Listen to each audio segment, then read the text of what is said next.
Hi, and welcome to today's MycoTalks. We are very glad to have you here as visitors, and I'm really looking forward to the two talks of today, and especially, of course, to chairing the whole session together with Sarah Gaffin.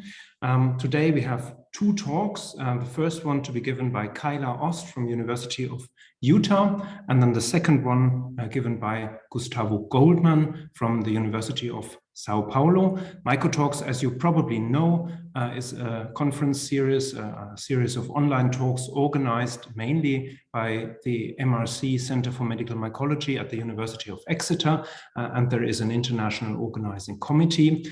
And the aim of the whole series is to showcase highlights in medical mycology. We put special value on diversity of the speakers with regard to career stage, gender, geography, and also the field they talk. And we will have 2 30-minute talks and, importantly, a lot of time for discussion. And I kindly ask you to submit questions for the talks already during the talks. And please use the question and answer function, which you can find in your Zoom. And we, as moderators, Sarah and me, will sort the questions and order them, so it's not necessarily in the rank of incoming questions that we will ask them. The whole talks are also recorded, and you can see this later on YouTube. And you must register for each session to be able to participate. And this is a chance to also hint towards the next dates. And obviously here is a small typo because I don't think it's going to be both on the same day, but surely the next one is going to be 26th of May. And the talks will be given by Anne Poel and Michel Moumani. And then we have the next ones by Marie Nover and Sinding. I also want to draw your attention to another series of talks, which is more for the rising stars in the field, the Medical Mycology Trainee Seminar series organized by a group of people seen here. And this is really a unique chance to see the young stars in the field, and also for you as young stars to present your work to the global communities. And you can find the details here, but also if you use this link to get in touch, submit an abstract or suggest a speaker. And now, without much ado, I'll stop sharing my screen and hand over to Sarah, who's going to introduce our first speaker. Thank you, Oliver. Well, it's my pleasure today to introduce one of those true rising stars in the field, Dr. Kyla Ost, who's coming to us from the University of Utah now, where she's a postdoc, but she is about to start an independent position at the University of Colorado, Anschutz. It's their medical school. She is definitely part of our diversity and career stage at the very beginning of her independent career. She has a very impressive pedigree in the microbiology and fungal biology field. She did her bachelor's degree at Montana State University in microbiology and biochemistry, and then moved to Duke, where she worked on Cryptococcus neoformans and did some really beautiful work in the lab of Andrew Elspa there. She then did her postdoctoral work at University of Utah with Jim Round, and she's really done spectacularly well in terms of publications with a recent Nature paper, and I suspect that that's going to be featured considerably in her talk today about adaptive immunity and commensalism. But she also had one of the very coveted Helen Hay Whitney Fellowships to support her research, as well as a NIAID K22 award. Again, those are incredibly difficult to get. And finally, very recently, a Crohn's and Colitis Career Development Award. So I think we're here at the beginning of what's going to be a super exciting career for her, and I'm excited to hear what she has to tell us. Kyla. Well, thank you so much for that very nice introduction, Sarah. And I will just go ahead and share my screen.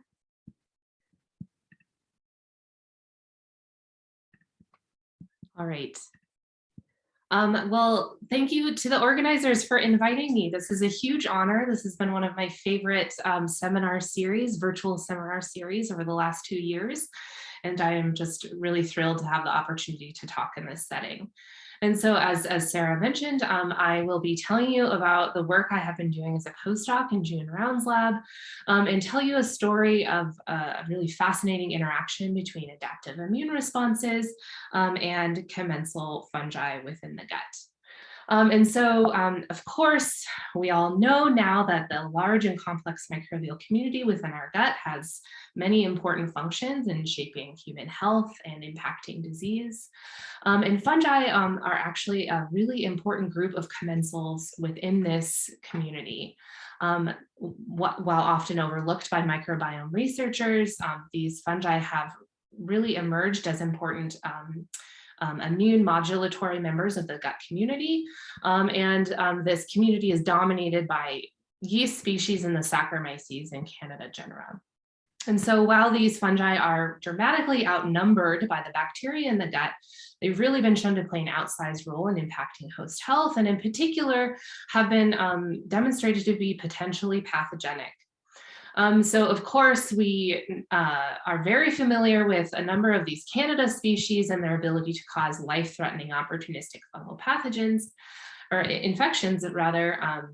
But in addition to risk for infection, these fungi have been demonstrated to be important immune modulatory members of this community, capable of exacerbating a range of immune pathologies, including allergic airway disease, certain types of cancer, and have really now been strongly implicated in exacerbating inflammatory bowel disease.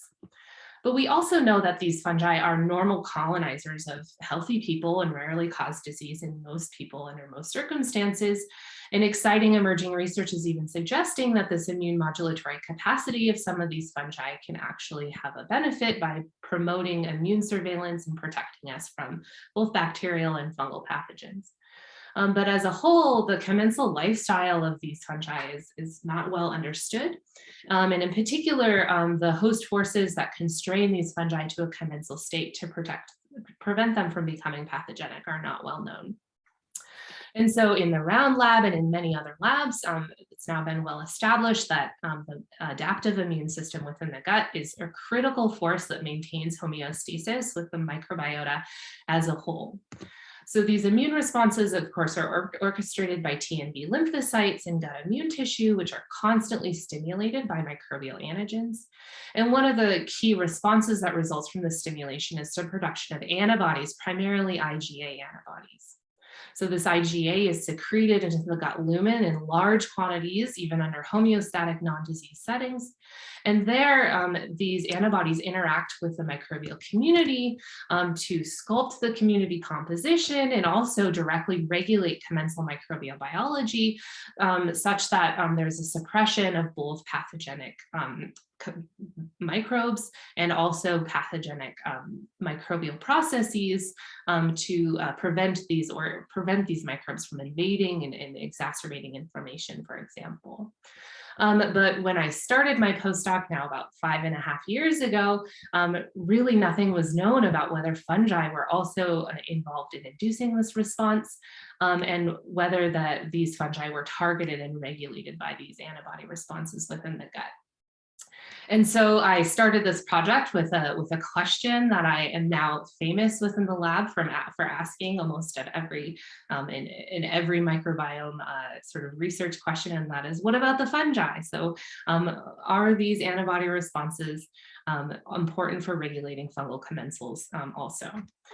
And so an important question that we had to first address was to determine whether these fungal reactive antibodies could even be detected and were even present in a human gut. And so to test this, I took a targeted approach, taking cleared fecal wash from 70 human volunteers and incubating them in vitro with 4 of the most dominant members of the intestinal fungal community. This includes 3 Candida species and Saccharomyces cerevisiae. And then I quantified antibody reactivity to the surface of these fungi using flow cytometry. So what we initially observed was that the vast majority of these human fecal samples harbored fungal reactive antibodies that targeted at least one of these fungi, and that, as expected, IgA dominated this response. But when we actually looked at the level of IgA reactivity between these fungal species, we observed something quite interesting. And that is that this response appeared to be quite fungal species dependent, with the IgA being most reactive against the Canada species, here shown in red, green, and blue, and significantly less reactive against Saccharomyces cerevisiae. And so what this suggested is that there is potentially a species-dependent impact or ability of these fungi to induce an IgA response during gut colonization. And I wanted to test this directly in mouse models. And so I focused on Candida albicans, in which IgA was most reactive to, and Saccharomyces cerevisiae, in which IgA was least reactive to, and moved into those mouse models. And so I used germ-free mice for these experiments because germ-free mice, of course, lack all other microbes. So it sort of gives us a very controlled setting in which to assay these fungal immune interactions. And germ-free mice are also deficient in IgA responses because microbial molecules are required for the appropriate maturation of that response in these mice. And so using these germ-free mice, we asked whether colonization with either Candida albicans or Saccharomyces cerevisiae was sufficient to promote the maturation of this IgA response. And we also used strains of Candida and Saccharomyces expressing fluorescent molecules, which allowed us to directly analyze IgA binding to these fecal fungal populations over the course of colonization. And so from this experiment, we observed actually something quite similar to what we observed in our human IgA targeting experiments. And that is that there is a really dramatic difference in the capacity for IgA to target Candida and Saccharomyces during gut colonization. So what you're looking at here is a quantification of IgA binding to the fecal Saccharomyces or Candida populations over the course of a 30-day colonization.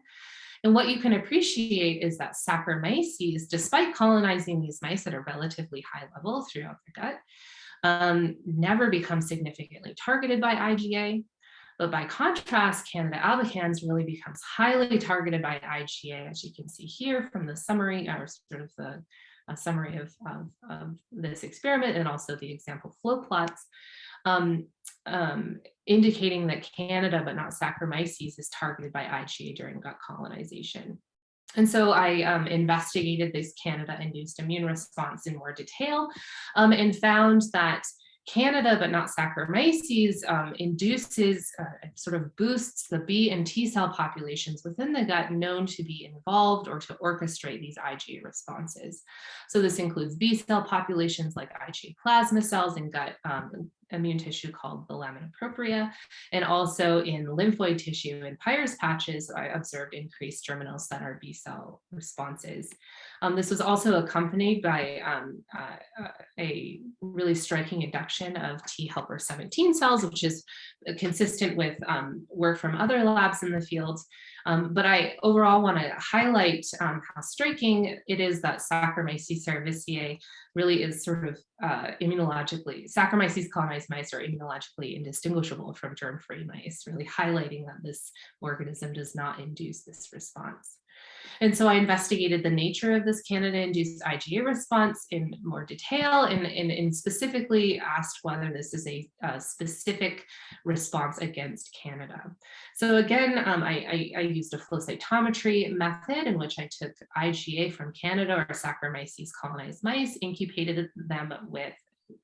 it with Candida or Saccharomyces grown in vitro and analyzed IgA binding.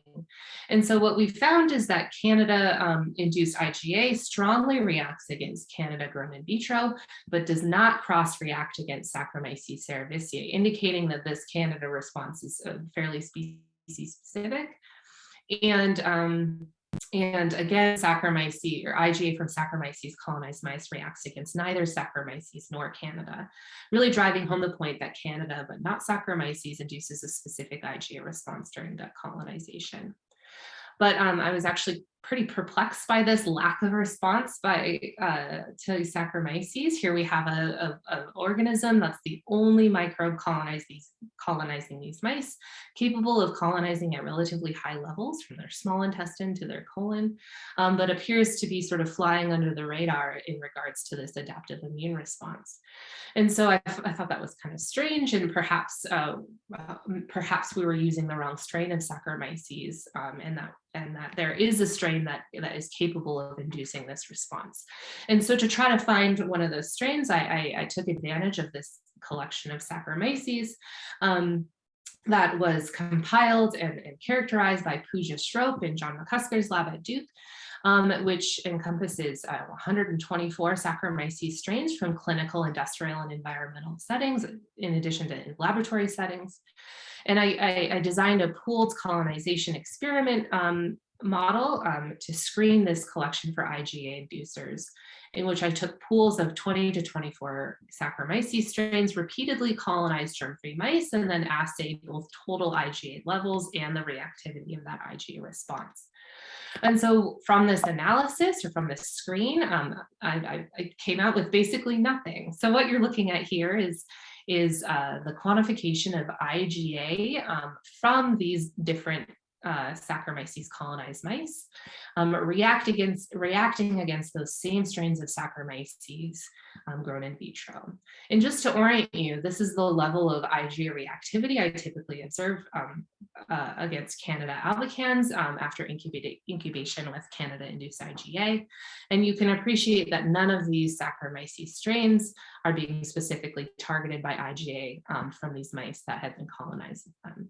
So altogether, really highlighting that Candida albicans, but really not Saccharomyces cerevisiae, has the capacity to induce this specific IgA response within the gut.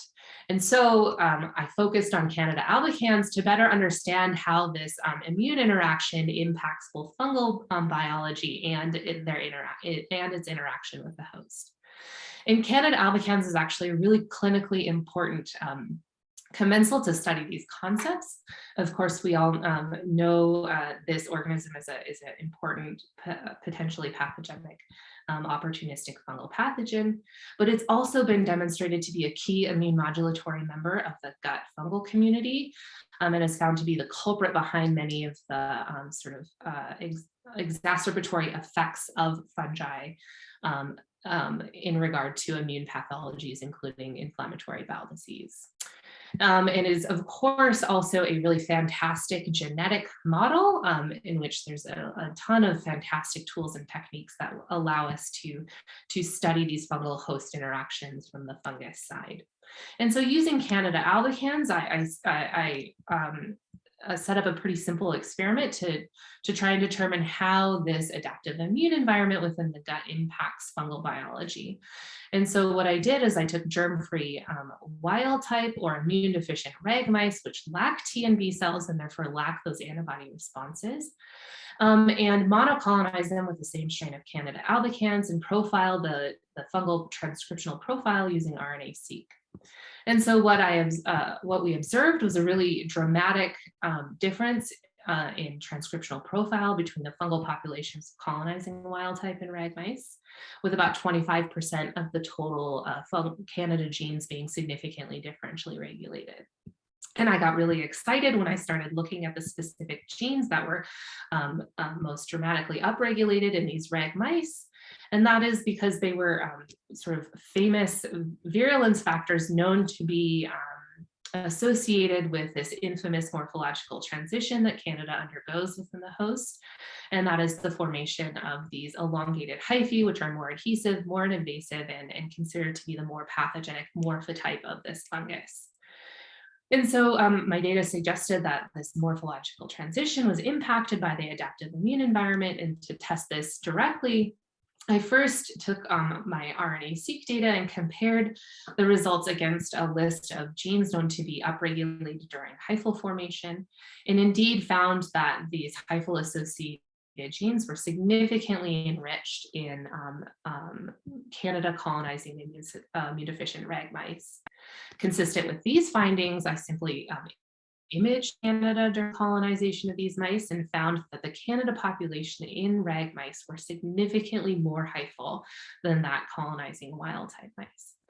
And so given the striking IgA response against Canada during colonization, I asked whether B cells specifically were required, because those are the cell types that are responsible for producing that antibody response. And so I I carried out a similar experiment in B cell deficient MUMT mice, and found something similar, in which I found that these B cell deficient mice had a significant increase in the proportion of Canada hyphae within the gut, altogether implicating adaptive immunity and specifically B cell responses in constraining the Canada population within the gut towards a more yeast cell type. And so I wanted to dive in further to determine whether IgA responses could be involved in the selection or suppression of hyphae during colonization. And so to test that, I carried out an experiment almost identical to the one I showed prior, in which I could look at IgA binding of the fecal Canada population during colonization of previously germ-free mice using flow cytometry. But instead of using a regular flow cytometer, I got to use this really cool imaging flow cytometer to get a peek at the morphology of Canada in these different IgA negative and positive populations. And what I found was that these Canada populations were really morphologically distinct, with these yeast being highly enriched in the IgA unbound population, whereas the IgA positive population is really heavily enriched for hyphae. And I love these pictures so much because they highlight that in many cases, the IgA here shown in yellows preferentially target the elongated part of those hyphal cells. So altogether, this implicates IgA targeting as potentially a force that selects against or constrains Canada towards these yeast cell type. And so we wanted to investigate what are the specific molecules, what are the specific effectors on those hyphae that are targeted by this IgA response. And so we took a couple of different approaches, one of which was a genetic approach in which we screened 2 available knockout collections, the Noble and Homan knockout collections for mutants that had significant reduction in IgA binding using flow cytometry. And what we found was a collection of a series of transcription factor mutants that when knocked out had the most significant reduction in IgA binding. And these transcription factors were enriched for those that are known to promote cell adhesion and biofilm formation. And so, of course, the Canada hyphae are the cell type that is specialized for adhesion to both abiotic and biotic surfaces. And they are so sticky because they express cell surface adhesive molecules called adhesins on the cell surface of these hyphae. And so I hypothesized that some of these specific cell surface adhesins could be direct IgA epitopes within the gut. So to test that directly, I took advantage of the fact that Canada-induced IgA does not cross-react with Saccharomyces in vitro. And so I asked whether heterologous expression of several Canada hyphal-enriched adhesins on the surface of Saccharomyces could drive IgA reactivity. And so that's indeed what we found. You can see that incubation with Canada-induced IgA sort of targets Canada in vitro, but not Saccharomyces. But the expression of ALS1, ALS3, and HWP1 were sufficient to drive IgA reactivity, indicating that these are directly targeted. But are these adhesins actually implicated or involved in the induction of this IgA response in the first place? And so to test that, I again used the germ-free mouse model and these Saccharomyces strains expressing Canada adhesins. And so again, in this model, Saccharomyces colonization alone does not induce total IgA responses within the gut, but I found that the expression of a single adhesin ALS1 could drive IgA, could boost IgA responses. And so this implicates adhesins in the induction of this response, and also interestingly suggests that there may be some functional specificity in the ability of these different adhesins to drive IgA responses within the gut.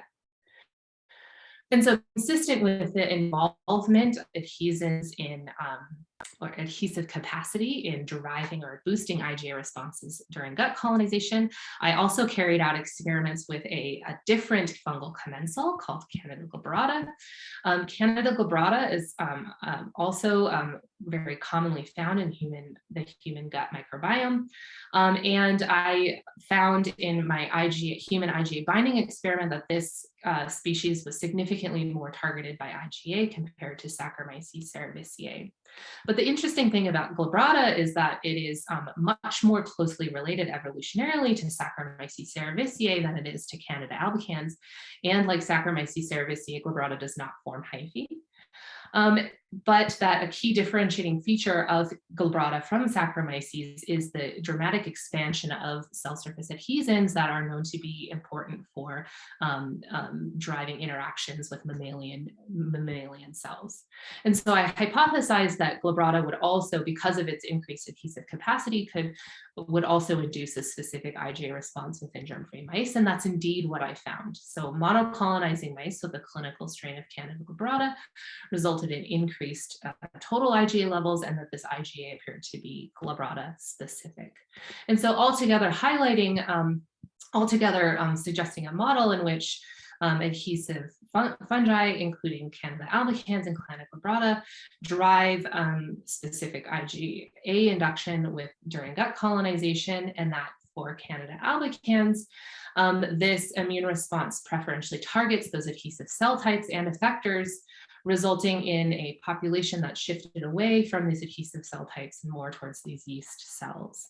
And so I should say that this work, a similar phenomenon for Candida albicans, was recently published by Ilya and Ilya's lab in a really beautiful study in Nature Microbiology, sort of highlighting again that this colonization in the context of this immune response really is an important sculptor of Candida biology within the gut. And so I wanted to dive in deeper about to figure out the implications of this immune sculpting, both from the fungal perspective and also from the perspective of human health. And so one of the questions I asked was, how does this immune sculpting actually impact fungal fitness for gut colonization? And so to test this, I carried out a conditioning and competition experiment in which I took germ-free wild type or immune deficient rag mice and colonized them with the same strain of Candida albicans, differing only by the fluorescent marker they express, and then competing the fecal fungal populations against each other in a naive set of mice. And so using this experimental setup, we observed something really fascinating. And that is that the Candida that had been conditioned in the wild type mice, so in the context of that immune response, those Candida gained a competitive advantage over those conditioned in the immune deficient rag mice, indicating that Candida may actually benefit from interactions with this immune response.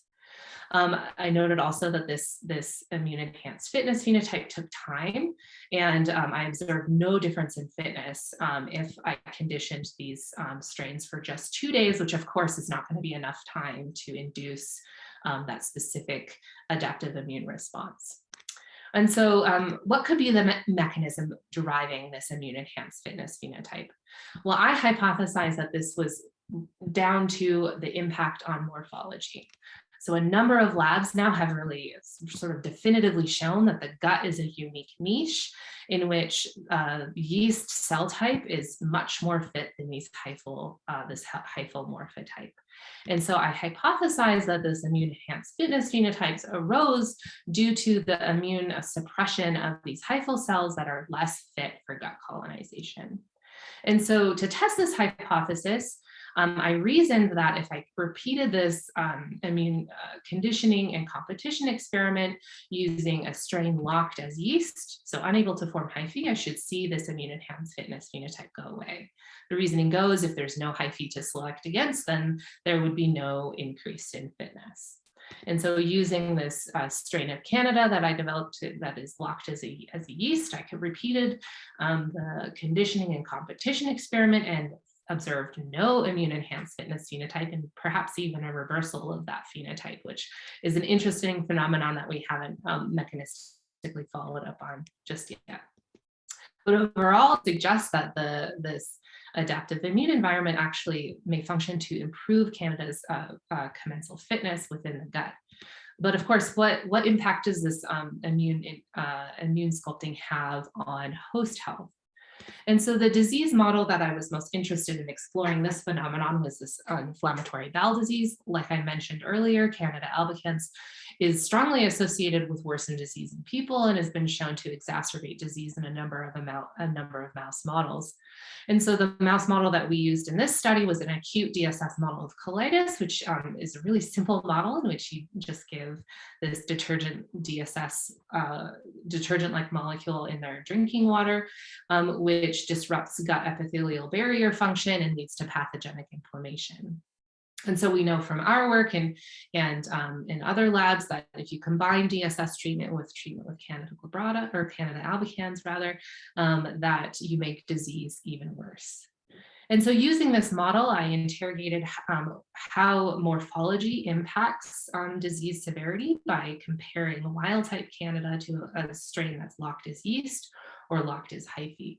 And so I quantify disease by looking at colon damage using histology scoring. So the higher the score, the worse the disease.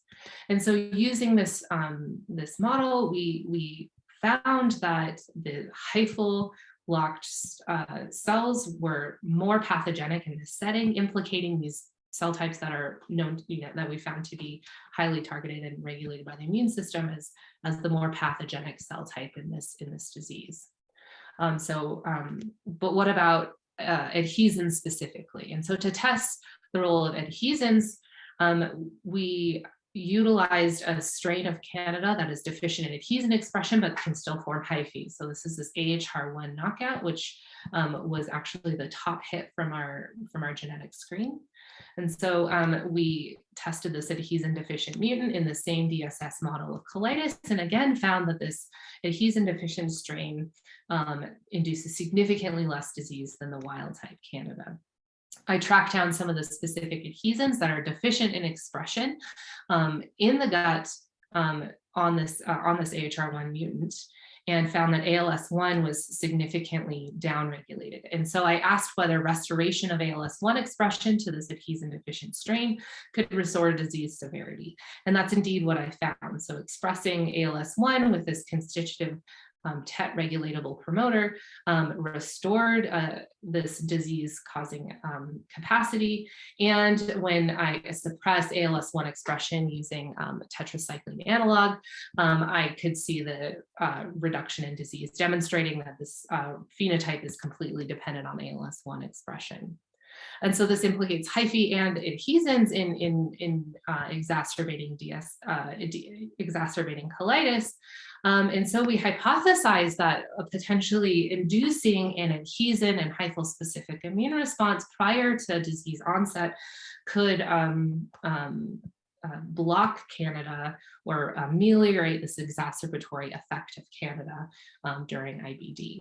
And so to test this, we teamed up with Ashraf Ibrahim and Shakti Singh at the Lundquist Institute at UCLA to test their NDV3A vaccine, which is a clinically relevant vaccine designed for preventing Candida infections, but is based on a single Candida adhesin, ALS3, which is expressed exclusively by Candida hyphal cells. And importantly, ALS3 was one of the dominant IgA epitopes that we observed in both mouse and human intestinal samples.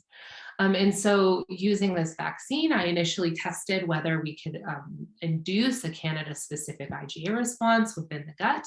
And so I vaccinated mice with either this vaccine or a control adjuvant-only vaccine and monocolonized them with Candida albicans. And we were excited to see that, that immediately upon colonization, Candida in the vaccinated but not control vaccinated mice were highly targeted by IgA. And when we looked at the cells that were targeted by IgA, these vaccinated mice, we observed that this IgA response specifically targets Candida hyphae. And so using this vaccine, we tested its impact on disease severity prior to this DSS model of colitis. And we were thrilled to observe that this vaccine completely protected protected mice from the exacerbatory effect of Candida during colitis, and that this protective effect completely depended on Candida treatment or the presence of Candida, as there was no difference in disease severity if Candida was not present. And so altogether, this work demonstrated that Candida species, and primarily and potentially those that are most adhesive, are potent drivers of specific IgA responses within the gut, and that this immune environment is a really critical force for constraining these Candida, this Candida population towards a more commensal lifestyle, which is associated with increased proportion of yeast cells, which are more fit for gut colonization, and also decreased levels of these hyphal and adhesive cells that we found to be more pathogenic in these mouse models of colitis. And in really exciting findings, this also demonstrates the therapeutic potential of mechanistically interrogating these interactions, as that it highlights a clinically relevant vaccine that could be repurposed in the clinic to block Candida from aggravating IBD in people. And so with that, I would like to thank the many, many people that were involved in making this possible. My postdoc mentor, June Round, who has just been a fantastic mentor to me throughout my training. The many in the Candida field who just have been extremely generous with their expertise and reagents, and those that provided the human samples that allowed us to interrogate some of these responses in people. And of course, my funding. And like Sarah mentioned at the beginning, I will be starting my own lab this summer at the CU Anschutz School of Medicine. And so I'm excited to continue this line of research, and any future trainees that are interested in working on commensal fungi and poop, please reach out. Thank you. Yeah, thank you very much, Kyla, for a great talk, and congratulations once again to the new job. Sounds like a cool chance for young people who want to apply. And as discussed before, we will have the discussion afterwards and go directly to the second talk. And it's my pleasure now to introduce Gustavo Goldman, who is, of course, a well-known leader in the field from Brazil. Gustavo received his bachelor in biological sciences in Rio de Janeiro and the master in Sao Paulo, and then actually came to Europe, to Ghent in Belgium, where he did his PhD, and then went to New Jersey in the US, where he did a postdoctoral training before returning to Brazil. And currently he is a professor in molecular biology in the University of Sao Paulo. Gustavo has received numerous honors and awards, and I'm not going to list all of them. I just want to mention that he's also an elected fellow of the American Academy of Microbiology. He is involved in editing a lot of our leading scientific journals and is chief editor in Frontiers in Fungal Biology. And his research interest is mainly focused around Aspergillus, although he has been working with other fungi as well. And in Aspergillus fumigatus, he has been working on regulation of virulence, on gliotoxin production, and also on the effects of antifungal treatment. And I guess this is also the topic of his talk today. And I'm really looking forward to this. Before this, let me briefly mention that we invite further questions by the Q&A function. Please remember to give the name of the speaker that you want to address your question before posting the actual question. That helps us in the end to sort the questions out. So now the stage is yours, Gustavo, and I'm looking forward to your talk. Okay, thank you very much for the organizers, for the kind invitation, and also Oliver for the very generous introduction. In my lab, we are interested in the biology of fumigatus, Aspergillus fumigatus, and you can see moving? Yeah, perfect. Okay, and then Aspergillus fumigatus is the most predominant etiological agent of a series of heterogeneous diseases named Aspergillosis. we are talking about a very serious health problem, and where the most lethal form of this disease is the invasive pulmonary aspergillus. We are talking about an estimated number of 3 million cases and about 300,000 cases a year. And the mortality rate is really very high. Probably is one of the highest mortality rates in all the infection disease. There are very few antifungal options, therapeutic options against fumigatus. The first line defense normally are amphotericin and azoles, but azoles resistance is on the rise. And the second line agents for salvage therapy are echinocandins. We are talking about echinocandins like caspofungin, bicafungin, anidulafungin, and resafungin.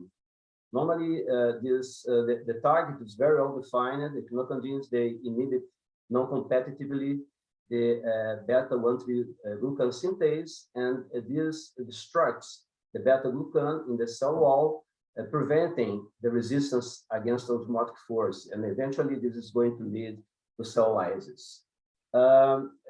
Caspofungin or echinocandins, they have normally a fungistatic activity against Aspergillus species and fungicidal activity against most Candida species.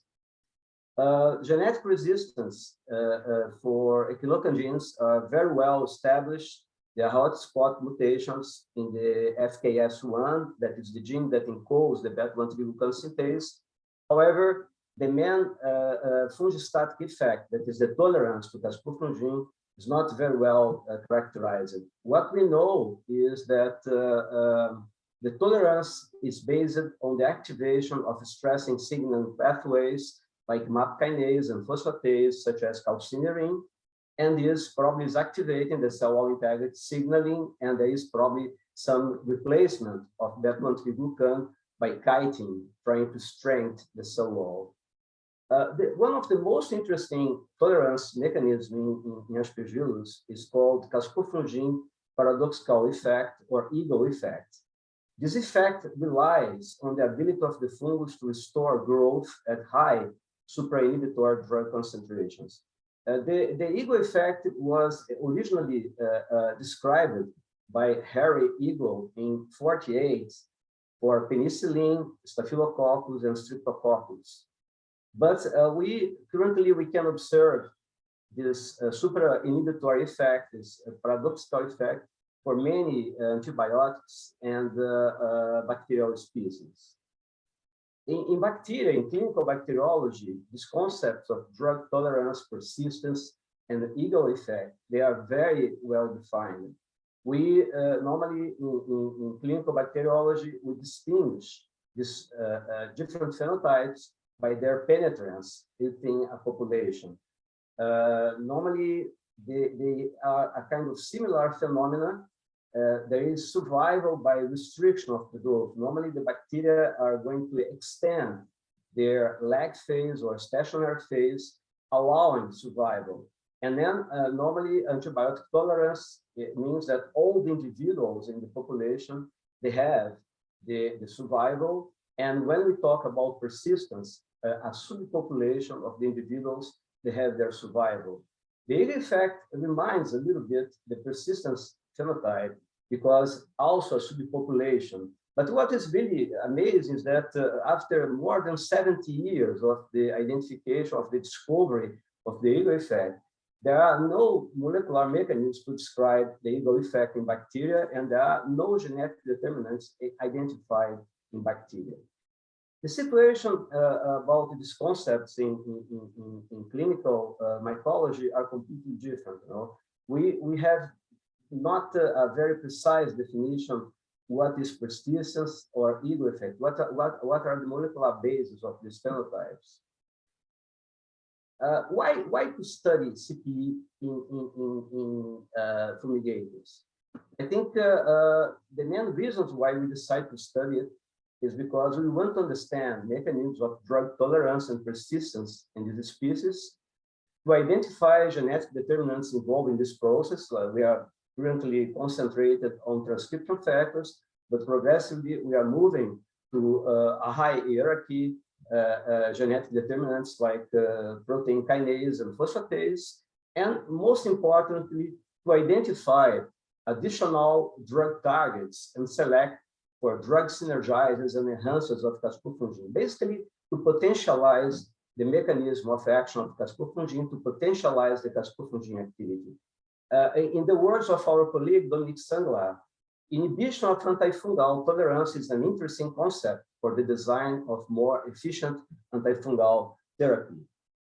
And then, it's not moving.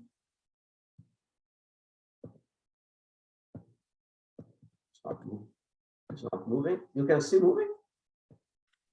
No, it's not going forward. Yeah, there's some problem. Yeah, now it's going. Sorry about that. And then, in order to start characterizing the molecular basis of this phenomenon, we took 6 to 7 clinical isolates and decided to phenotype them, their growth in the presence of caspofungin. You see, we took different concentrations of caspofungin, and then we defined a kind of measurement for the CP. We defined an index called recovery rate. That is, we measured the colon diameter in 8 micrograms of caspofungin. We decreased it from the minimum colon diameter in the minimum median, and we divided by the colon diameter minimum median minus the minimum colon diameter. And isolates with RR higher or equal to 0.1 were considered as CP plus. They have the paradoxical effect. And isolates with RR lower than 0.1 were classified as CP minus. Now, here I have 3 examples to you. CE17 clinical isolated, the CM7555, they retain the paradoxical effect, while the EFM 41607, that has RR equal to 0, completely lost the paradoxical effect. And then we decided to raise the following hypothesis. Is CP present in a subpopulation? This would characterize persistence of single nucleus conidium, or in every conidia, what would characterize a tolerance phenotype.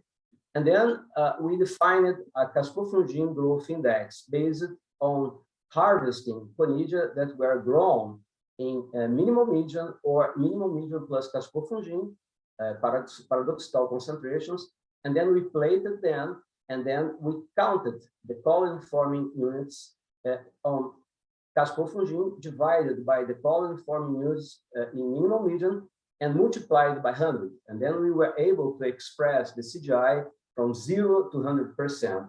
And as you can see, all the CP plus strains, they have 100% CGI, while the strain that has lost the paradoxical effect has 0 CGI. What it strongly indicates that Aspergillus fumigatus CP effect is a tolerant ego effect.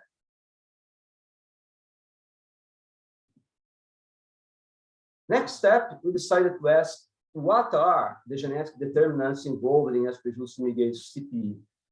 Then we know that calcineurin has been associated to many phenotypes of drug tolerance or drug resistance. And then we are actually more interested in trace A, trace 1, that is a transcription factor that is the analog of NFAT, that is a transcription factor that is dephosphorylated by calcineurin, and then it's translocated to the nucleus upon the phosphorylation and binds to calcineurin-dependent response elements in different genes, activating programs in human cells related to T-cell activation, but in fungi related to stressing response. Actually, the first thing that we did was to make a fusion of GFP, a functional fusion of trace 1 GFP in fumigatus in the CA17 strain, and then we exposed this strain to caspofungin, and as you can see, almost 100% of the nuclei are populated by trace A GFP when we expose the germ links to caspofungin. And this process is blocked when the germ links are previously exposed to cyclosporin, suggesting that the caspofungin tolerance is related to the calcineurin cras A pathway. Next step, in order to identify the targets of the calcineurin, we performed chromatin immune precipitation followed of genome sequence, and then we have observed that there are about 600 genes that are targets of CRAS1. These genes are related to the cell wall organization or biogenesis, or response to stress, or iron metabolism. To take a look here, you can see that most of these genes in the cell wall metabolism, they are related to chitin synthase, FKF1, the glucan synthase gene, and also CRAS1 is self-regulated by the own CRAS1, and also you see iron metabolism activated.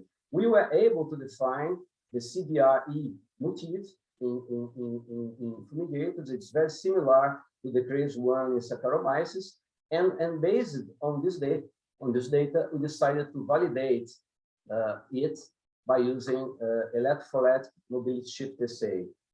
And then, as you can see, we radioactively labeled some of these promoter regions where the motif is present in different chitin synthase genes.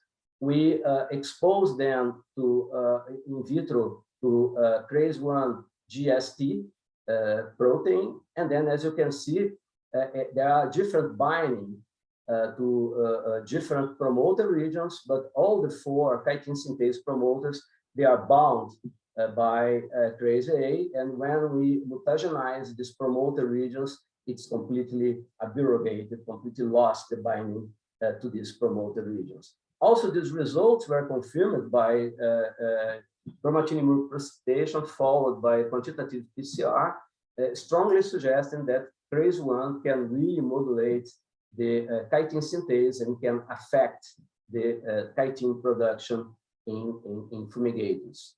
We also characterized the composition and the cell wall structure of fumigators in the absence and presence of caspofungin, and as you can see, the composition of the cell wall, as expected, is decreasing in terms of glucose concentration. Here is a proxy for beta-1,3-glucan.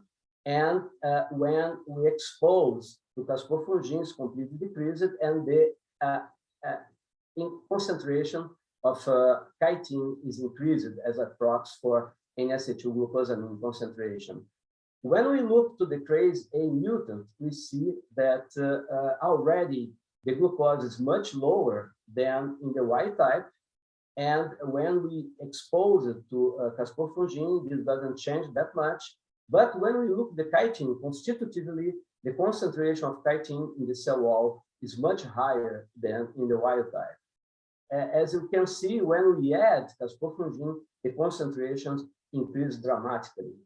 And this has a huge impact on the thickness of the cell wall. You can see that without exposing to caspofungin, the cell wall of CRAS-A deletion strain is already much thicker than the wild type. And when we expose here caspofungin, there is a thickness, increase in the thickness of the wild type, but here it's almost comparable to the control without caspofungin.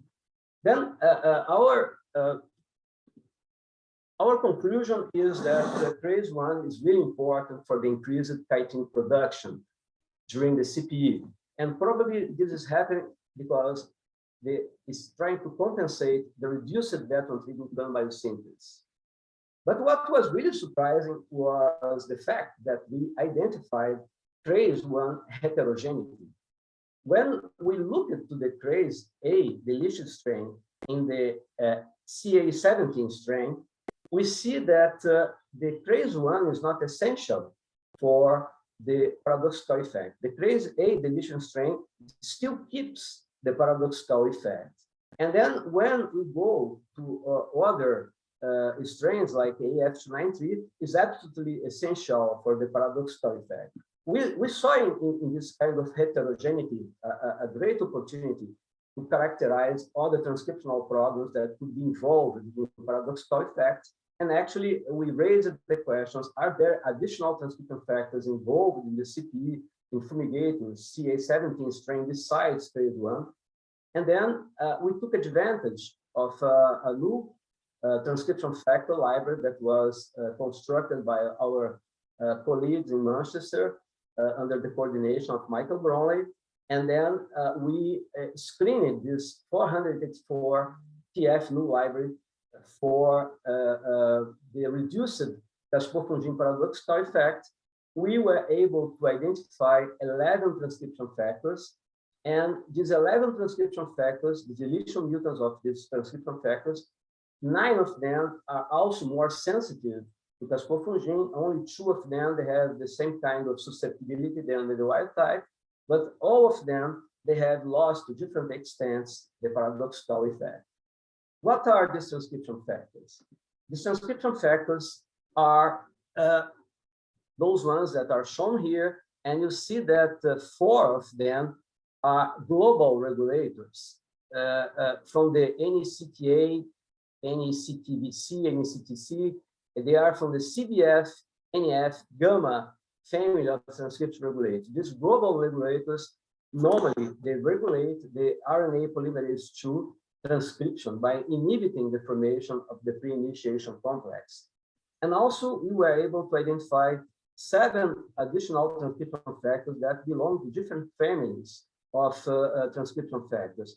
Only this transcription factor, the deletion can confer resistance to azoles. The other ones, they have no altered susceptibility to azoles or any other drugs. What I'm going to show to you is the characterization of ZIPD, a completely novel BZP transcription factor, and FHDA, that is a fork head associated domain transcription factor. And at the end of my presentation, I'm going to tell you a little bit about ZFPA, very, very, very unexpected results about ZFPA. We characterize phenotypically the ZPD deletion strain, as mentioned to you, is very sensitive to caspofungin, has partially lost the paradoxical effect, but is also sensitive to calcium and is very sensitive to osmotic stress. ZPD has a great impact on the cell wall organization. As you can see, similarly to delta craze 1, you see that there is already a reduction of the beta-1,3-glucan, and there is an increase of the N-acetylglucosamine as a proxy for chitin. And then when we look to the thickness of the cell wall, you can see that the cell wall is at least 4 times thicker than in the wild type. Also, when we look at the functional ZPD-GFA strain, we see that this strain when the strain is exposed to calcium or caspofungin, it is immediately 100% of the nuclei are populated by ZPD-GFP. And here you see only in calcium, but the same happens with caspofungin. This can be blocked by previously exposing this strain to cyclosporine. We were very excited about that because that's an additional evidence that calcineurin is the phosphorylating another transcription factor that is not craze 1, and this transcription factor is translocated to the nucleus. And we decided to investigate that in more detail. When we immunoprecipitated ZPD 3 times HA, you were able to identify 3 phosphopeptides. These 3 phosphopeptides, they localize to the N-terminus of the protein. And then when we run 2-dimensional gels of these immunoprecipitated proteins in different conditions, you see that this area is the acidic area of the gel. We are talking about the phospho groups will be here, attracted to the positive area of the gel. And you see that when exposed to calcium or caspofungin, is the same result. We have a decrease in the phosphorylated forms. And then when these phosphorylated forms are real, because when we treat them with gamma phosphatase, you see that they are completely gone. Only the non-phosphorylated forms are present. But surprisingly, when we expose the cells to cyclosporine before the immunoprecipitation, we saw that the acid forms were completely gone. The ZipD was dephosphorylated, strongly indicating that calcineurin is not directly dephosphorylating the ZipD. Actually, we have now some information about 3 different phosphatases that are responsible for the phosphorylating ZipD.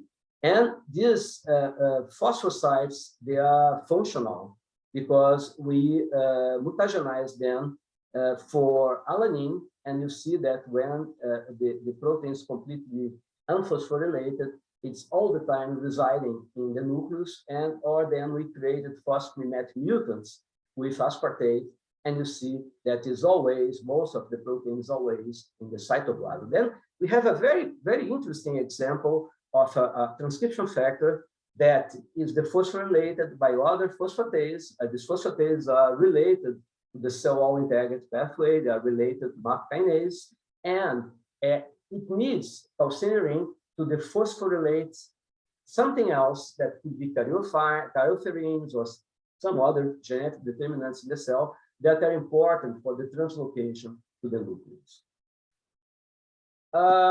We also decided to look if there is a genetic interaction between TRACE1 and ZipD, and in the presence of calcium, they have a synergistic interaction. They are more inhibited, the double mutant than the single mutant, suggesting there are 2 parallel pathways that are coordinated by ZipD and TRACE1.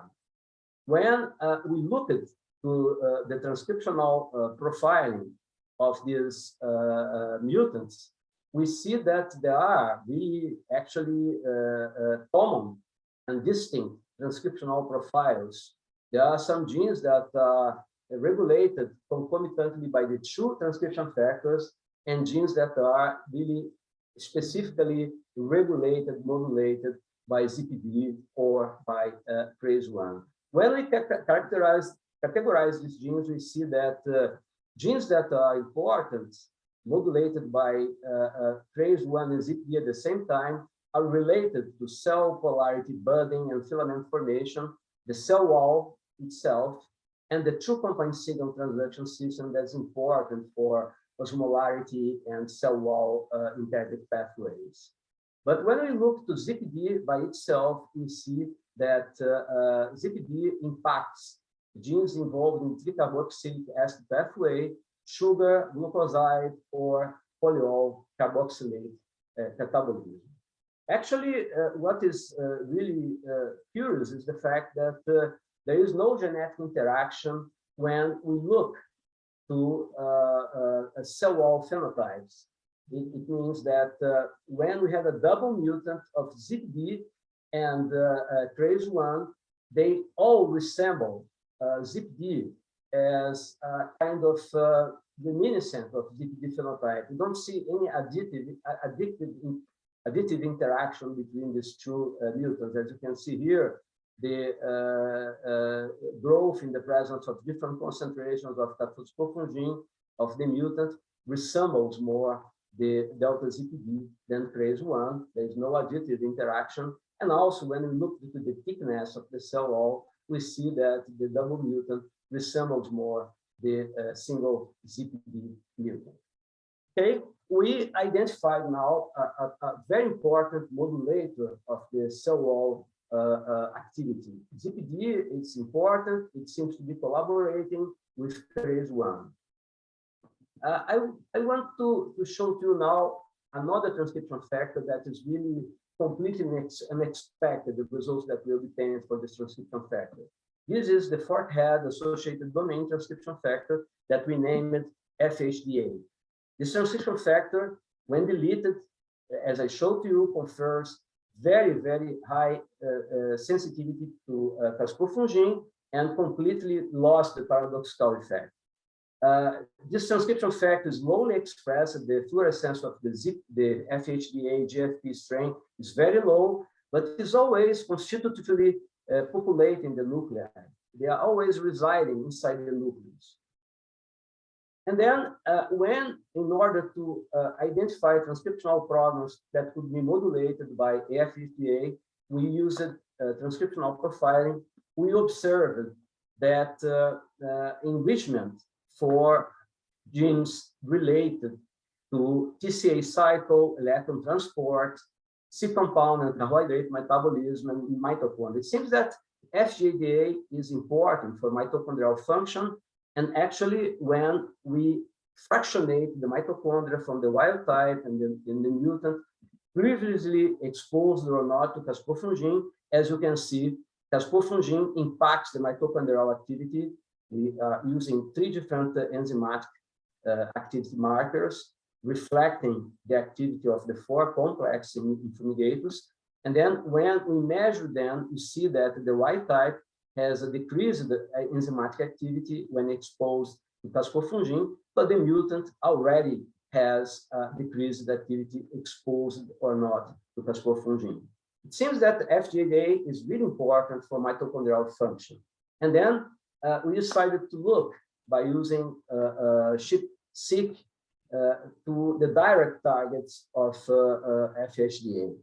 And we are starting to analyze the data, but I just want to share with you something that we found really very, very, very amazing. We can expect a lot of things from the tolerance phenotypes, you know. And then you see here that there are more than 800 genes that FGADA can bind to their promoter regions. And if you look only to these 122 promoter regions, we are talking about this kind of categorization.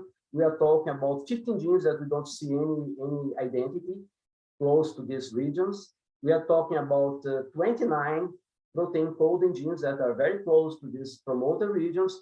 8 of them, they have mitochondrial localization signals, probably they are going to the mitochondria.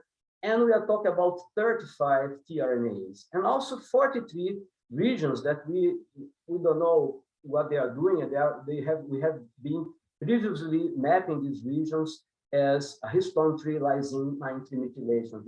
These regions are really labeled by histone labeling, but we don't know exactly what they are doing. But we were really curious about a probable transcription factor that is interacting with RNA polymerase II that could modulate tRNA. That tRNAs are regulated by RNA polymerase III, you know.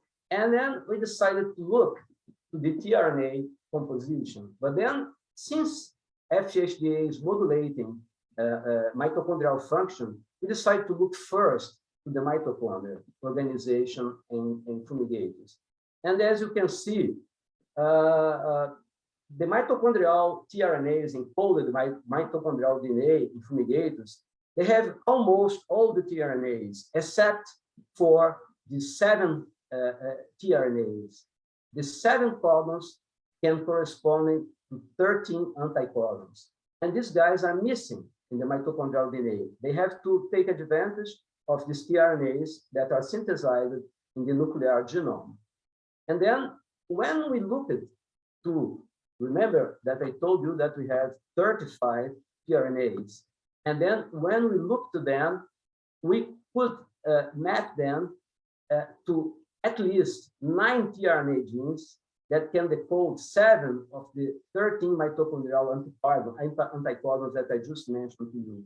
You know, meaning that in the absence of caspofungin, the FHDA can bind to the promoter regions of these genes, you know, but also when we add caspofungin, sometimes even can increase the binding.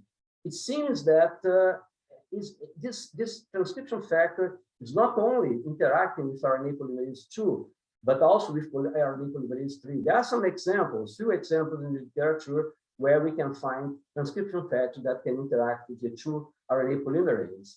And then the most interesting is that these tRNAs are necessary for the mitochondrial function, and the mitochondrial function is necessary for the caspofungin tolerance, and FHDA is important to activate these mitochondrial tRNAs that are missing in the mitochondria encoded genome. And also we decided to do another analysis by looking at the RSCU. RSCU is a ratio of the observed frequency of codons to the expected frequency given that all the synonymous codons for the same amino acids are used equally. That's what we expect. We expect that there is no enrichment for synonymous codons, you know. And when we compare only very highly expressed genes in our RNA-seq data set, we are talking about 5-fold more or less expressed genes. And then we looked about the number of codons that are being used. You see, first, we compare the wild type exposed to caspofungin and the wild type not exposed to caspofungin. Already, we were able to see that there is an increase in the frequency of codons. There's not falling a completely non-random distribution. This means that caspofungin can increase the non-synonymous utilization of codons. But it's even more amazing when we do comparing the mutant strain exposed to caspofungin and the wild type exposed to caspofungin. We are talking about a huge effect. It seems that FHDA is really important to keep the balance of the tRNAs. Then I'm not aware of any example of transcription factor in filamentous fungi that can modulate RNA polymerase 3 and RNA polymerase 2. It seems that FHDA is one of the first examples. But now I want to show to you, to finish my talk, I want to show to you even a more impressive, story, This is oxylipines. I don't know if you're familiar with that, but for sure you are familiar with the homologs in human cells. We are talking about eicosanoids. These normally eicosanoids, they are built through two pathways: the lipoxygenase pathway and the cyclooxygenase pathway. They are like kickstart and regulate inflammation. But Aspergillus fumigatus has also homologs of these genes. And these three homologs, PPOA, PPOB, and PPOC, they regulate the production of oxylipines in fumigators. PPOA is a dual enzyme that can produce 8-hold and 5-8-G-hold, and PPOC can produce 10-hold. Nancy Keller has been working most of her career characterizing oxylipines in fumigators and in Aspergillus nigrans. Nancy was able to show they are really important for these morphological transitions between a sexual cycle and sexual cycle. And we don't know now what are the receptors. There are probably just GPCR receptors, but recently Nancy was able to show that the signals are paraprime signals or autoprime signals. But the most interesting about oxylipines was a recent paper from Nancy that showed that increasing concentrations when fumigators, Conidia, are exposed to increasing concentrations of 5-8-G-holds, you see increased branching and increased septation. And when we read the paper, we looked to the phenotype and we said, my God, that's 5-8-G-hold oxylipine is phenocopying the effects of caspofungin on hyperbranching and increased septation of fumigators. And then, as you can see here, by using Congo red staining. And then we wrote to Nancy and we said to Nancy, I think caspofungin is being mediated through oxylipines. And Nancy was very, very kind, very generous, and she listened to me and she bought the idea. She said, wow, it looks like. And then we decided to characterize some of the mutants that were constructed by Nancy's group. And as you can see, when we, here you see delta PPOA, delta PPOC, or overexpression of PPOA or overexpression of PPOC. And you see here that different balance of PPOA or PPOC, different balance of 5-8-G-hold or 8-hold or 10-hold are causing different effects on the caspofungin paradoxical effect in caspofungin sensitivity. We were very excited about that, and then we decided to characterize chemically what's going on when we expose the fungus to caspofungin. And as you can see, there is a huge induction of 5,8 G-holds and 8 holds in fumigatus when exposed to caspofungin. We are currently characterizing these phenotypes, but what was even more interesting was that one of the many factors, Nancy has characterized several transcription factors that are modulated during the exposure to 5,8 G-hold, but one of the most interesting aspects is that one of these transcription factors, when deleted, is not responding anymore to 5,8 G-hold.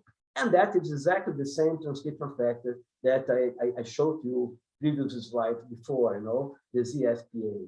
It seems to be the main factor for caspofungin tolerance.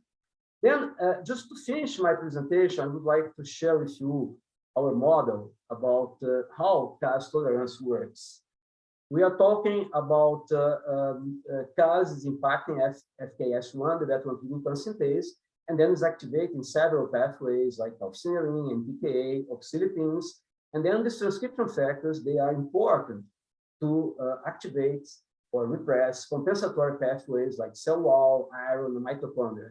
And this promotes relative survival by the activation of these compensatory pathways. And then this means the drug is fungistatic because of these tolerance phenotypes. And then a great project, that's exactly what we are doing now in my lab, is to screen reproposing libraries and to look for compounds that can potentialize the caspofungin mechanism of action, potentialize the activity of caspofungin by inhibiting these compensatory pathways and converting a fungistatic drug in a fungicidal drug. That's exactly what we are doing now. We have a few candidates now that are able to do that. To acknowledge people who have been collaborating, participating, I'm very lucky because I have an amazing group of postdocs in my lab. Laura now the lucky one is Neil Gall because Laura is working in his lab. Laura, amazing. And then Lillian's now in Roger's lab in the States. And all these people are amazing. They have been providing a lot of good work in my lab. And I'm also lucky because I have amazing collaborators like Michael, Anthony. Abigail was able to decipher all this anti-codon story. And Chris Wong, amazing collaborator. And Nancy and this amazing PhD student, Dante, Georgie, and many collaborators. I cannot mention all of them. But of course, I have all the support from our national agencies, FAPESP and CNPq, our national council, and I have the support of NIH and also the support of the Scientific Foundation for Science in Portugal, where I'm a visiting professor. Thank you very much. Thank you so much, Gustavo. So all of us, if you could stop sharing your screen and then we'll have our panel discussion and we'll take the questions. So just a reminder to the audience, if you have questions, please continue to submit them and use the Q&A function, not the chat. I think everybody seems to have that right. I'm going to take a few for Kyla in the beginning because we have, of course, more for those since she went first, and then we'll start to toggle back and forth. So Kyla, there's a lot of really great and very diverse questions here. One of them is because Candida seems to benefit from the IgA response, are there differences in the human versus mouse IgA response? And does that potentially speak to why Candida is not a commensal in mice? Oh, so like natural, yeah, no, that's a really fantastic question. And I think it gets at something that hasn't been fully investigated yet. And that is, what is the natural, IgA specificity and IgA response in both mice and in people? And that is a question that hasn't been fully investigated, but it's a really, really cool one. Yeah. So I'm sure it's not just down to IgA, but yeah. So then there's another pair of questions. I think they're related. It's regarding whether you view these adhesins as simply being immunostimulatory or whether they're playing a functional role in terms of adhering to the epithelium. And I think along the lines of immunostimulation, whether that's a dectin-mediated pathway, or do we know? Yeah, I mean, I think this is something I think about all the time, and something I hope to continue investigating is what is it about adhesins what is it about them that potentially induces this IgA response? Is it a functional consequence of effector molecules that allow Candida to nestle closely to the epithelial cell layer, which is, I think, my favorite theory at this point, or are these just really good epitopes, right? Like, are they just better at getting processed and presented? And but if the second were true, wouldn't all the adhesins in the Saccharomyces do the same thing? And they don't, right?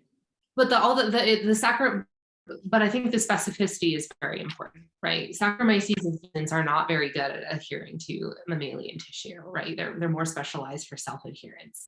Right, but I meant the Saccharomyces that you engineered to express Candida adhesins. Yes. And you're exactly right. So if that's the case, you know, the adhesins in Saccharomyces are sort of structurally kind of organized similar, even if the sequence itself of the protein is different.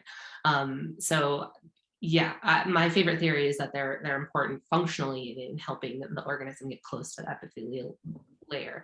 Whether or not Dectin-1 is involved in propagating this response, I would imagine that it is. I have not tested that specifically, but I would imagine that it would be important because Dectin-1 has been, and other C-type leptins have been important for driving antigen-specific immune responses against Candida.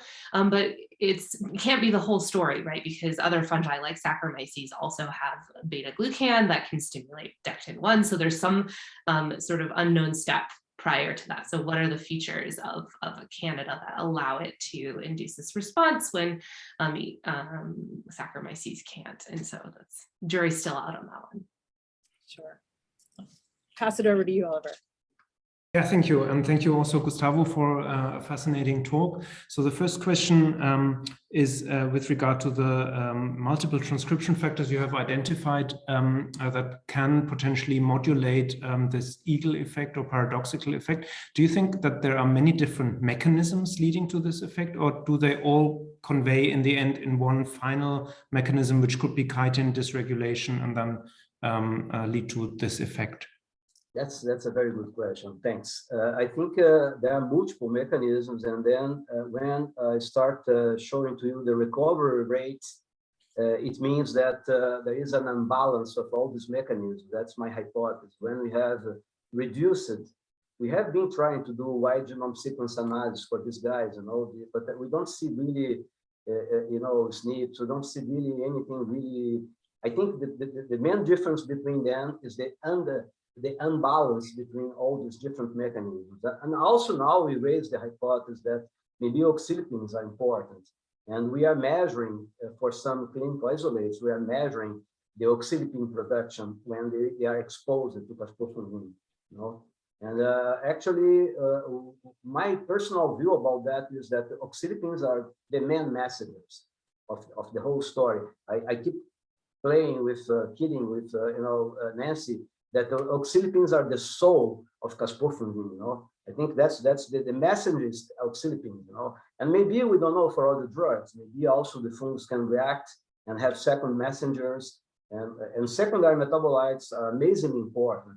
When you add caspofungin, depending on the strain, the secondary metabolites are completely unbalanced too. And some secondary metabolites, they can bind iron, they can affect mitochondria. And we had several evidence showing that when we add caspofungin, some iron binding metabolites, secondary metabolites are produced, reducing the amount of cytoplasmic iron available to the mitochondria. And then I think all these mechanisms happen at the same time, and the clinical isolates are different because they have different contributions of this mechanism. Mm-hmm. There is also another question here tackling the oxylipins, and the question is, could this also play a role in the interaction between Aspergillus and other organisms, for example, Pseudomonas is mentioned here? Yeah, we are actually, the person who asked this question probably knows that we are doing it. we are doing it right now. We are trying to see. We have actually Pseudomonas produce some oxylipines. They are completely different from this class of fumigators. But we have mutants for Pseudomonas and we have mutants for fumigators, and we are testing the contribution of different mutants. We don't have any results to tell you right now, but we are still the work is still under progress. Okay, and perhaps one final very technical question. I mean, I noticed that you used caspofungin all the time. That's a tricky substance for susceptibility testing and handling in the lab. Do you see the same effects for the other echinocandins as well, or is there a difference? The anidulafungin and the micafungin, they don't have paradoxical effect, at least in our hands. The resafungin, I have already been writing to the company asking them, but they don't want to send to us. Yeah, it's difficult. Actually, it's difficult to get these compounds from the companies. We are buying everything from Sigma, from other companies. If there are people from the companies, attending this session, please help us, because we need to these drugs. The drugs are very expensive. We are, spending a lot of money from our grants to buy drugs, just to provide information about, the effectiveness of these drugs to the companies. Please help us. Okay, so that's a plea. That's a plea, and back to you, Sarah. Okay, so there's a question talking about other fungi, asking about some of the other fungi that you saw that you did not pursue, some of the non-candida species like Penicillium, Fusarium, etc. And if you've looked at those, or if that's the plan going forward.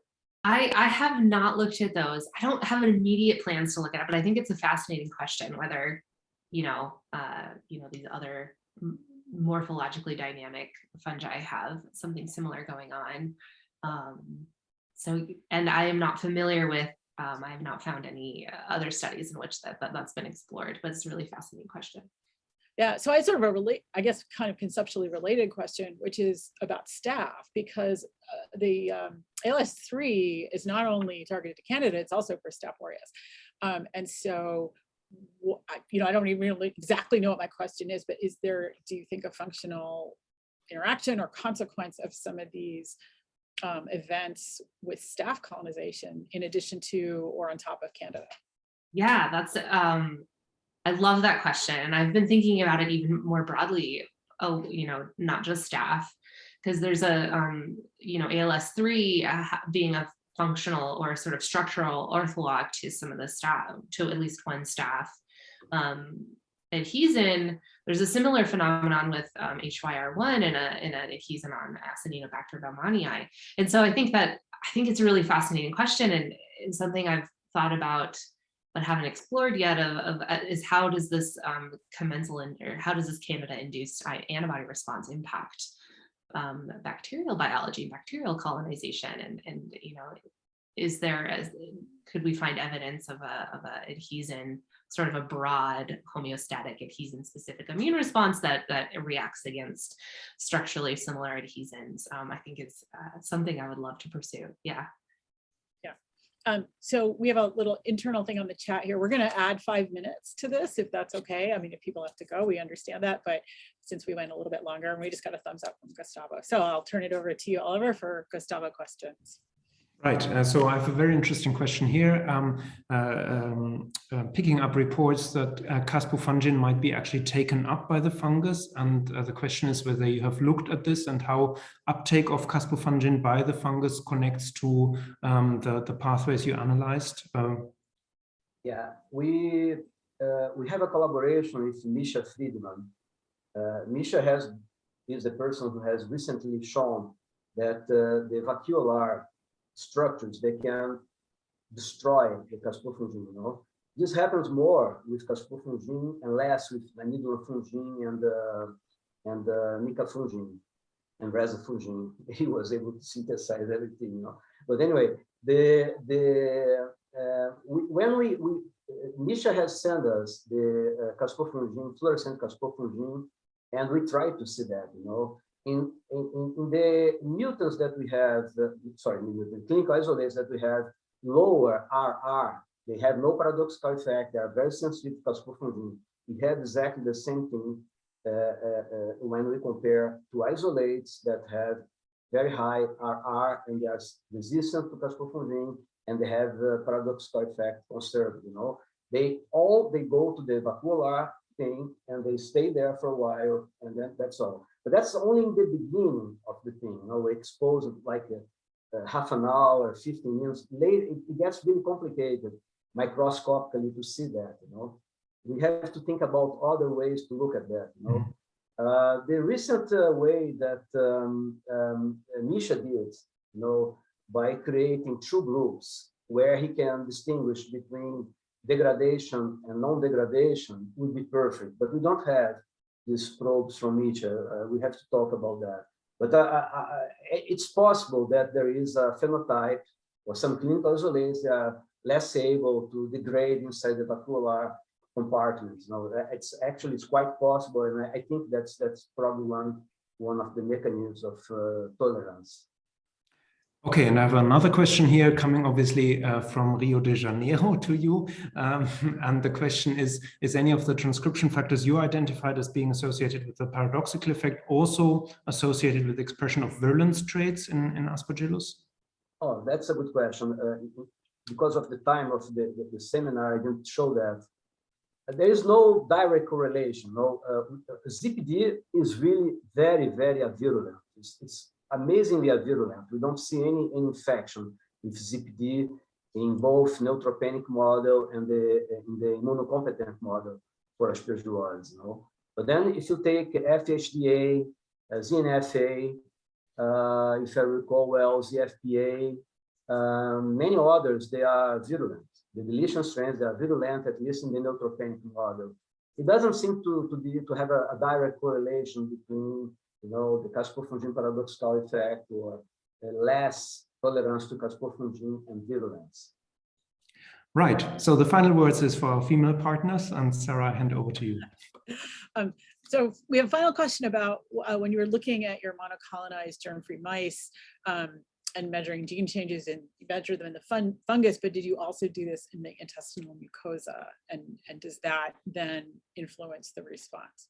So what is the host response and how does that differ? I didn't do that. I would love to do that. That is a great experiment. And I didn't do that. Yeah, plenty to do. Yeah, sure. All right, well, I'm going to wrap things up here and thank both of our speakers again. You can't hear it, but there are hundreds of people applauding loudly and cheering as they watch this. I've really enjoyed the talks, learned a lot. I just want to remind the audience that you need to register for these every month. So go ahead, you can log in, sign up with your email, and respond when you get the reminder for the next month's seminars. Also, to reminder to the trainees about the trainee workshops, opportunities to present, and you too very shortly will become the next Kyla Ost, starting your own lab or your own research group in industry or wherever it is that you find yourself. And finally, for those whose questions we missed, we couldn't get to everyone. We apologize for that. The questions will be sent to the speakers and they can directly contact you to keep the discussions going. So thanks to everybody who put in a question. And again, we could probably do this all day, but with that, and finally, I want to give a huge shout out to the people at the University of Exeter behind the scenes who are making this work as seamlessly and smoothly as it does. It always, when it works, nobody notices, but there's a reason that it works so well. And so thank you to the MRC and the University of Exeter and to the crew behind the scenes. With that, have a good day, everyone.